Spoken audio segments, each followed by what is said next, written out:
এই ছেলে মেয়ে পটানোর যে টেকনিকে সে লিপ্ত হয়েছে, এ কি একবারও কল্পনা করে তারও মেয়ে হতে পারে ভবিষ্যতে?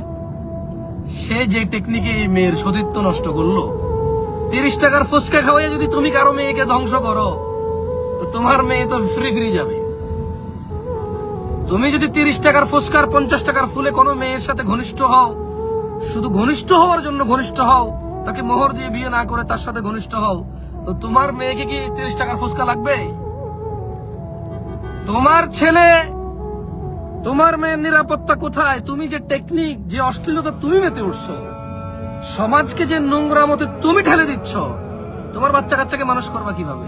আও, তুমি তোমার বাপের সাথে বেয়াদবি করে গাঁজা খাও, মদ খাও টাকা নিয়ে, তো তোমার বাচ্চা কি, তুমি কি বাচ্চার বাবা হবা না?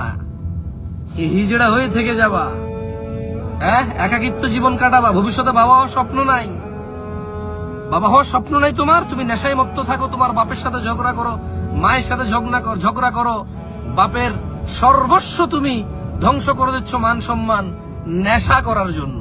তো তোমার বাবা হওয়ার ইচ্ছা নাই? তোমার বাবা হওয়ার ইচ্ছা নাই? তোমার বাবা ভালো মানুষ, তুমি নেশার জন্য এমন করো। তোমার এই খারাপিতে তো তোমার বাপের তো কোনো দোষ নাই।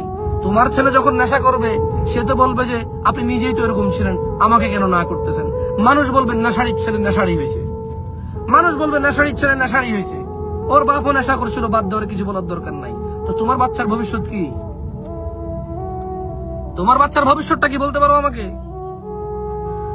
হ্যাঁ বোন, তুমি বোরখা পরে ফুচকা খাওয়ার জন্য হুন্ডার পিছে বাইরে গেলা, হ্যাঁ, 50 টাকার ফুল পেয়ে নিজেকে বিলিয়ে দিলা, তোমার মেয়েকে কোথায় রাখবা?